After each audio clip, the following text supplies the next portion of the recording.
उदासीनता हृदय का ऐसा भाव है जहां हमें किसी बात में रुचि नहीं रहती। हम कोई कार्य करने के लिए उत्साहित नहीं होते। उदासीनता जब एक सीमा से बढ़ जाती है तो मन का रोग बन जाती है। मनुष्य जीवन से अधिक मृत्यु को पसंद करने लगता है। हम सब जीवन में कभी ना कभी उदासीनता का अनुभव अवश्य करते हैं। मन निराशा से भर जाता है और हम कार्य का त्याग कर बैठते हैं।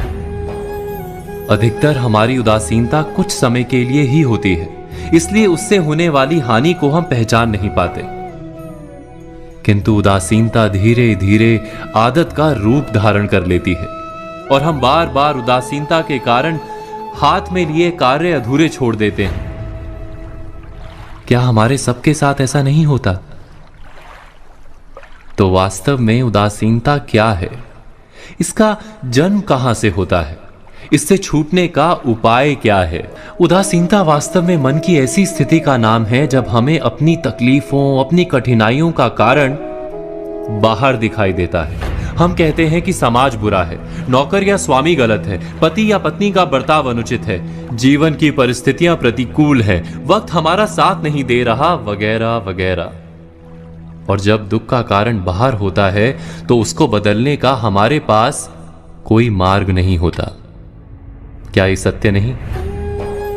हम समय को किस प्रकार बदल सकते हैं? परिस्थितियों में कैसे परिवर्तन ला सकते हैं हम? अर्थात हम स्वयं को निस्सहाय मानने लगते हैं और वहीं से उदासीनता का जन्म होता है।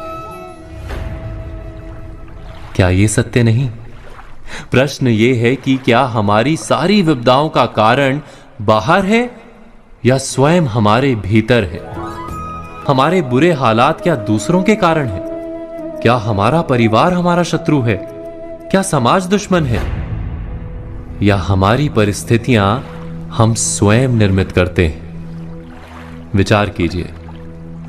पतझड़ में पत्ते गिरा देने वाली ठंड क्या वृक्ष के साथ दुश्मनी कर रही है? नहीं, ऋतु चक्र तो अपना कार्य करता है। उसे पेड़ के साथ ना दुश्मनी है ना दोस्ती। ऋतु चक्र के अनुकूल हो जाना वृक्ष का कर्तव्य है। ठीक वैसे ही समाज कभी किसी व्यक्ति का ना मित्र होता है ना शत्रु। समाज को जिससे लाभ मिलता है समाज उसका मित्र बन जाता है। अर्थात समाज प्रतिकूल तब बनता है जब हम समाज के प्रतिकूल बनते हैं। वैसा ही व्यक्तियों के बीच में भी होता है। हम जिसे प्रेम करते हैं वो हमें प्रेम देता है, हम जिसे लाभ देते हैं वो हमें लाभ देता है।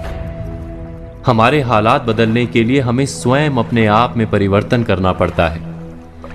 इतना समझ लेने पर स्वयं में परिवर्तन करना कठिन नहीं। अर्थात जीवन में उदासीनता का कोई कारण ही नहीं, केवल अपने आप में परिवर्तन करना पर्याप्त है। अवश्य विचार कीजिएगा, चिंतन कीजिएगा, मनन कीजिएगा।